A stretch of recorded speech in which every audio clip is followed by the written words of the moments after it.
Good morning. The Lord be with you. Let's begin with prayer. God, thank you for this beautiful day. May it remind us of your holy presence surrounding us at all times. May we receive from you the strength we need to love and serve one another. Open our minds and hearts to what you want to teach us through the Book of Ruth. Thanks be to God. Amen. So we have finished our study course on the Book of Psalms over longer than a year and a half, and now we are entering a study of the books of Ruth and Esther. And the discussion this morning in the in-person group was maybe the liveliest discussion we've ever had. People had read through the book one time, at least one time, and I hope you've done that. You'll get a lot more out of the parts of the book in each chapter if you've read through the whole story, know where it's leading, and have a sense of the overall plot. It seemed as if people had also done some background reading, and I appreciate that. Again, there are commentaries on Ruth available, through the usual book sources, as well as possible libraries, church libraries, borrowing from your pastor's library if possible, or at least having a significant study Bible that you can use the footnotes in and the introductions to each book in. I did send everybody, I think, an introduction to the Book of Ruth, and that gives you some background and help in interpreting the story. But as we make our way through chapter 1, and I'm not sure how far we'll get. The group today did not make it past chapter 1. And so that means we may be taking more than 2 sessions on the Book of Ruth as a whole. It may involve a 3rd and or 4th session. We'll just have to see how that goes. The Book of Ruth is set at a time in the history of Israel when we call it the period of the judges. The first line in the Book of Ruth says, "In the days when the judges ruled." And that was a period, if you've read the Book of Judges, and especially the way the Book of Judges ends, in absolute chaos, when everyone was doing what was right in their own eyes. And as the author of Judges comments, because there was no king in Israel. As if when he wrote that having a king in Israel would solve all their problems. And it solved some of them and created others, as we know from the history of the books of Samuel, when Saul and David were king and Solomon became king, and what happened after Solomon. Kingship did not solve the problems that arose during the period of the judges. But the Book of Ruth sits between Judges and 1 Samuel in the Protestant canon of Scripture, and that's a good place for it historically, because it appears to be a story, a history. I take it as an actual set of events that happened, not just a fictional story. I think it began as a set of events that people remembered and talked about, and about which a story was created that originated in the oral tradition. We're so used to all our stories being written down in books and short stories and magazines and on our iPads and the internet that we don't often remember that in the ancient world, storytelling was how communication happened. A few things were written down, official documents, that kind of thing. But for the most part, people told stories, told traditions of what had happened to them and their people. And this story of Ruth, as it sits between the chaos of the judges and the rise of the monarchy, is a piece of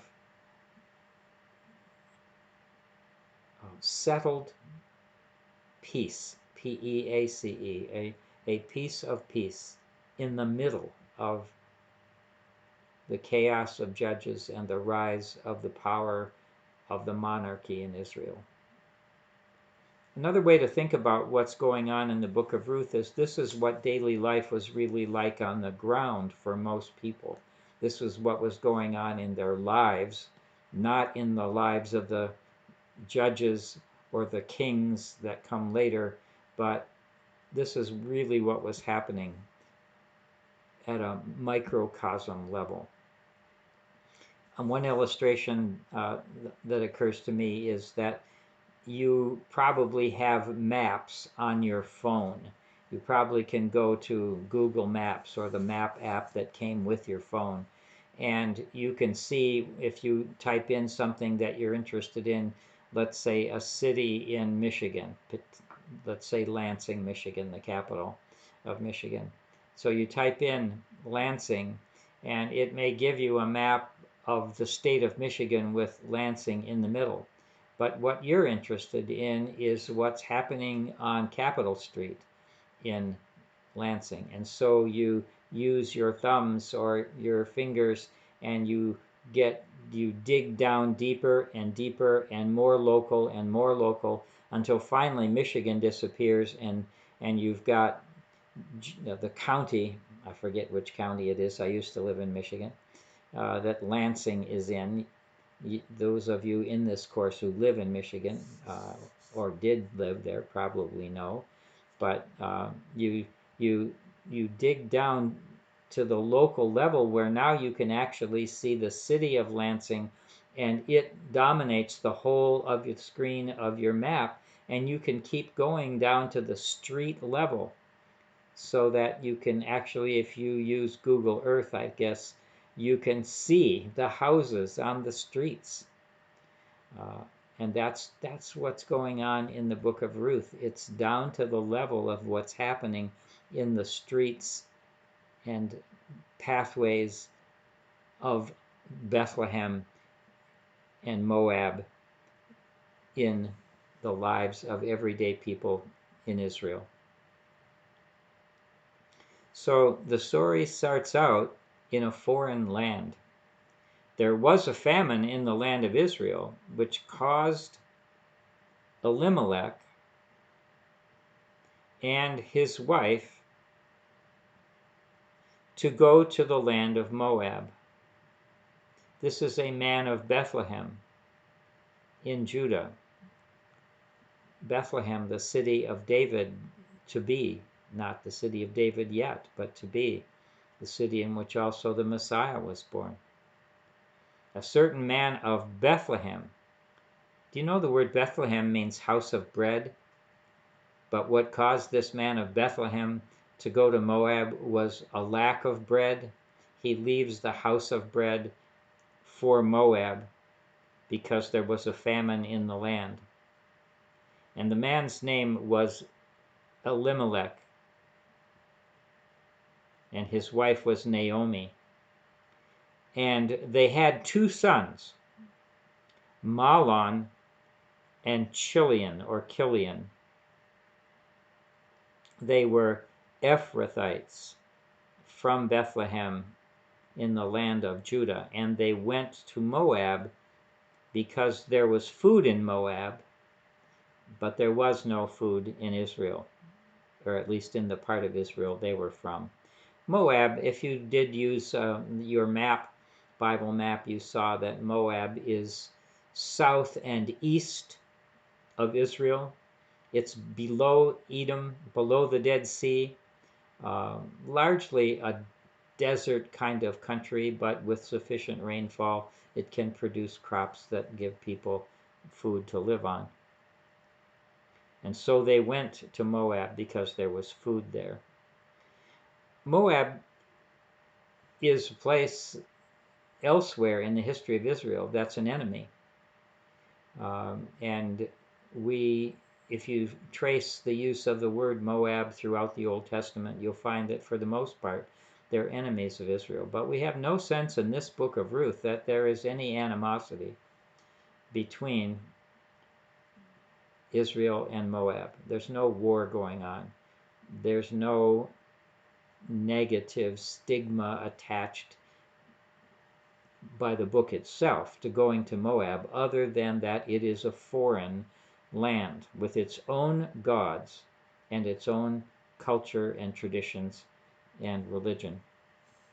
And so Elimelech and his wife Naomi and their two sons, Mahlon and Chilion, whose names mean something like diseased and perishing, and maybe those names were symbolic names, in that the children from birth were never well. They grow up to be young men, but maybe they're sickly and near to death. They're not strong young men. And eventually they die, and Elimelech dies. Verse 3. But Elimelech, the husband of Naomi, died, and she was left with her two sons. And these two sons took foreign wives. Well, Ezra and Nehemiah in their day would not have approved of this, but they lived long after the return from the exile. And this is a story set hundreds of years earlier, but maybe written down. The oral tradition of this story could well have been written down during the time of Ezra and Nehemiah, when it was forbidden to marry foreign wives or to have foreign wives or children. But the sons of Elimelech and Naomi marry foreign wives, and the names of these wives were Orpah and Ruth. And when they had lived in the land 10 years, the possibly sickly young men, for whatever cause, both died. So Elimelech dies, and then at the end of 10 more years in Moab, they're not just there for a vacation, they're not just there for a short stay. They have taken up their residence in a foreign country adjacent to Israel, and there the men in the story die. This is a patriarchal culture. I asked people this morning, having read the story, what impressions did you have of it as a whole? And the first thing mentioned was, this is a story that implies a patriarchal culture and the responsibility of a man to raise up children for his closest relative, subordinating the women to that patriarchal culture. But, as was also pointed out, the women are the heroes in this book. Naomi takes charge of the situation. Ruth shows her loyalty and kindness to Naomi, and they strategize, and Boaz becomes a hero in the book. This book, in some ways, is really a story of Naomi and what happened to her and how she maneuvered things in order to bring about a good result for herself and her daughter-in-law, Ruth. But it's also a book about how God was at work in and through Naomi and Ruth and Boaz to accomplish God's purposes and bringing about the family that would eventually produce King David, the hero of 1 Samuel and 2 Samuel. So it's a book that's written with a linear history in mind and showing the providence of God acting in that history to bring about the King David, the most prominent king in the history of Israel. So 10 years in the land of Moab, but they have no children. Moab is a land of infertility, but when they return to the land of Israel, Ruth is able to have a child, and so God's blessing is seen in the fertility and provision for a family for the clan or the line of Elimelech, whereas in Moab, even though there was food there was not the hand of blessing to provide for the children that would carry on the line of Elimelech. Again, patriarchal culture assumed, the laws of levirate marriage assumed in the Old Testament.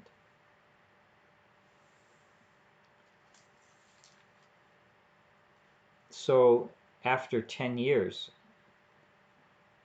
Mahlon and Chilion died, and the woman, that is Naomi, was left without her sons and without her husband. These male members of the family were supposed to protect and care for Naomi and their wives, and now they don't exist anymore. So what is left for Naomi? So for her, she started to return with her daughters-in-law from the country of Moab, for she had heard that now the Lord had blessed his people in Israel and given them food. So they went to Moab originally because there was no food in Israel, and they went to the foreign land where there was food, and now they're returning from Moab to the land of Israel because the Lord had given his people food. And so she set out from the place where she had been living in Moab to the southeast of Israel, traveling by foot with her two daughters-in-law, and they are on their way. And Naomi gets to be thinking, well, what's going to happen to Orpah and Ruth if they, as Moabites, come back to Israel? They'll be foreigners, outsiders. How will they be treated? And so Naomi says to her daughters-in-law, each of you go back to your mother's house, and may the Lord deal kindly with you. That is, the God of Israel deal kindly with you in a foreign land which has its own gods. May the Lord deal as kindly with you as you have dealt with your husbands kindly and with me. May the Lord grant you to find security, each of you, in the house of another husband, or the house of your dead husband that you did belong to. And then she kissed them, as it were, goodbye, and let them go. And it was a very emotional scene. They had already started out for the land of Judah, but now Naomi says, no, you should go back. There's nothing for you in Judah. Go back, at least where you have family and connections, and they will take care of you, and you will find husbands there, and life will go well for you. May the Lord bless you as you return. And they said to her, no, we will return with you to your people. They both express loyalty to Naomi. But Naomi objects again, and she says, no, my daughters, turn back. Why will you go with me? Do I still have husbands in my womb, have sons in my womb that may become your husbands? Ridiculous, obviously. Turn back, my daughters, go your way, for I am too old to have a husband. And even if I thought there was hope for me to have children, and I would have a husband and bear sons, you wouldn't wait until they were grown, so it's ridiculous. would you then refrain from marrying? No, my daughters, it's been far more bitter for me than for you, because the hand of the Lord is turned against me. And they wept aloud again, and they're kind of at a loss to know what to do. But Orpah agrees with Naomi that she should return, and she does. She kisses her mother-in-law goodbye. But Ruth clung to her.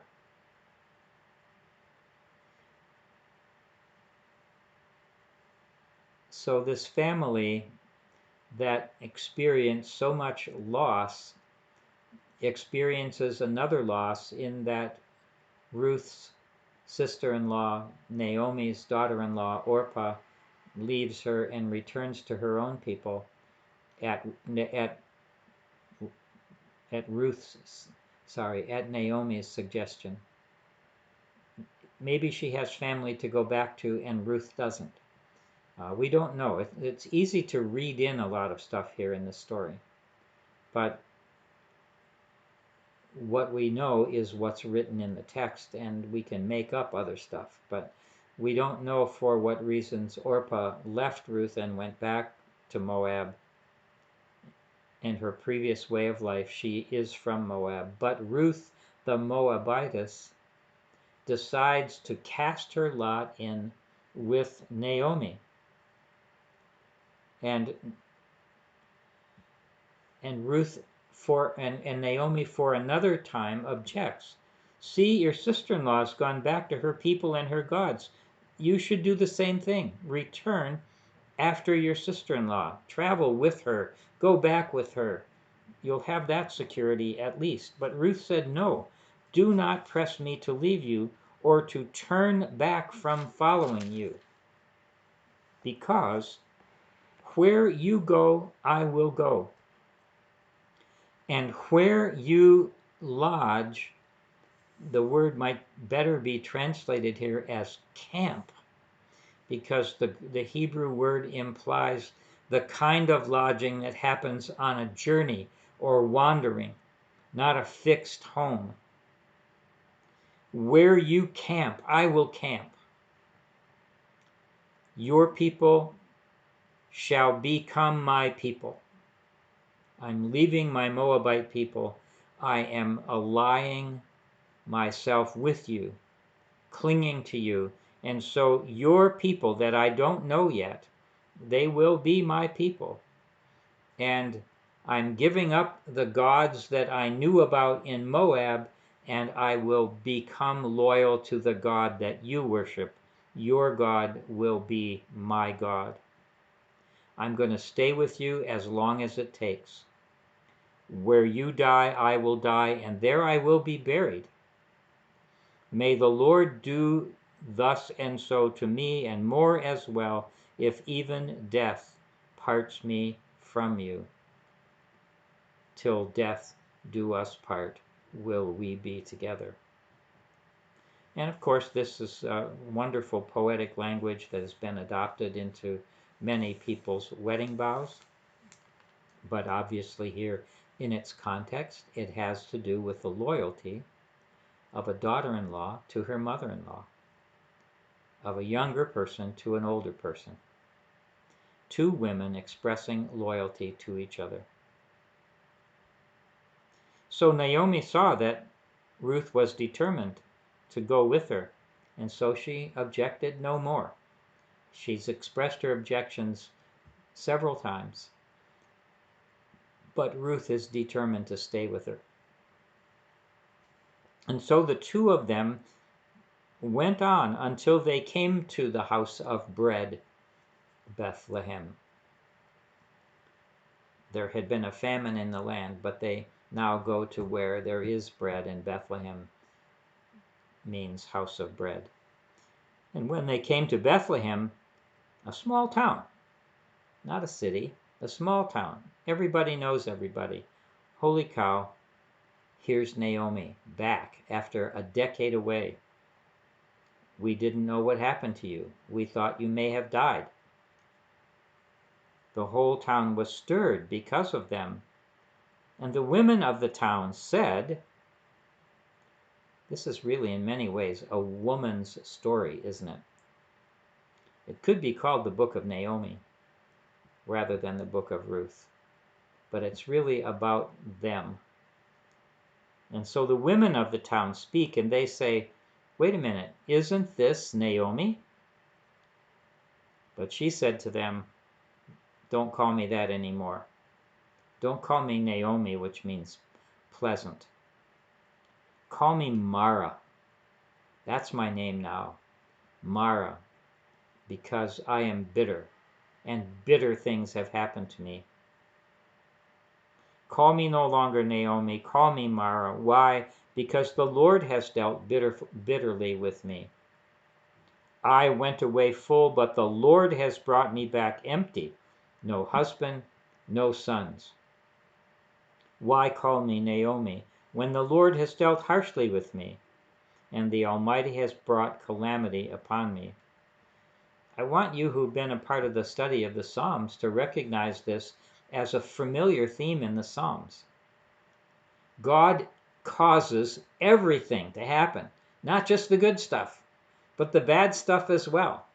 The psalmist, the 150 psalms that we read, one of the common themes of the Psalms was that all causation for some reason and in some way is due to the act of God. God either does it directly or allows it to happen. God is involved in the causation of everything in a much more direct way than most of us today attribute the causation of everything to God. So here, Naomi, with her faith in God, says, in effect, my God, why have you forsaken me?" Yes, Psalm 22, verse 1, the same thing Jesus says in the excruciating suffering of the cross that we are about to celebrate here at the end of Lent and of the upcoming Good Friday in 2 weeks. My God, notice it is my God. Naomi still believes in God, the God of Israel. The Almighty has dealt bitterly with me. The Lord has brought me back empty. The Lord has dealt harshly with me, has brought calamity upon me. She still believes in that God, but she also doesn't understand why this suffering has happened to her. Why have you forsaken me and left me empty? And so our narrator,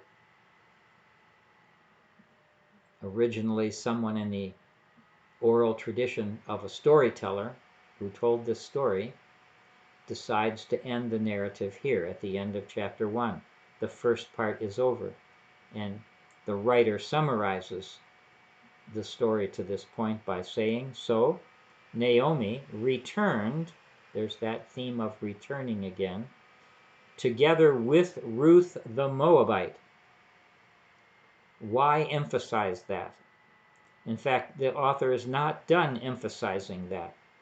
Her daughter-in-law who came back from the country of Moab. You don't have to say that again and again and again, unless you're making a point about her being a foreign wife. At a time maybe when this book was written, that foreign wives were being excluded with their children from the people of Israel by decree of Ezra and policy of Nehemiah.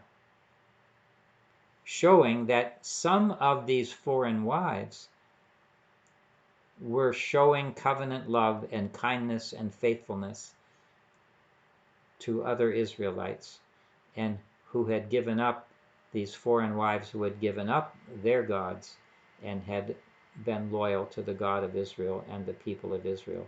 Ruth is a different case than the policies of Ezra and Nehemiah would have allowed for. I think that's why over and over again we hear Moab, Moab, Moab, and Bethlehem, Bethlehem, Bethlehem. So Naomi returned together with Ruth the Moabite, her daughter-in-law, who came back with her, loyal to her, from the country of Moab. They came to Bethlehem. at the beginning of the barley harvest. We'll leave the story there, just as we did in the Monday study group in person this morning. It lays the groundwork, doesn't it, in chapter 1 for everything that's going to happen after this, and in chapter 2, which you have read already. And if I would urge you to read through the story again. If you're not familiar with it, read through the story again from chapter 2 through chapter 4 again, just to refresh yourself with the events that go on. We'll talk about the theology of the Book of Ruth in a future session. What are the lessons we're supposed to learn from this book? Tell us about the character of the people in this book. What are they like? As we get this microcosm level and look into the daily life of women and families in ancient Israel, what are the people like? What values do they have? What character is being exemplified by this story? Where is God? Naomi's asking that. Where is God? I seem to be empty of God, of the presence of God, of the blessing of God. But there's more to come, as you know, if you've read the story. And Naomi will have a change of perspective. Well, it's good to study this book, and I urge you to do so, to read it, to use the study notes in your study Bible, at least, if you don't have a commentary. But commentaries can be very helpful.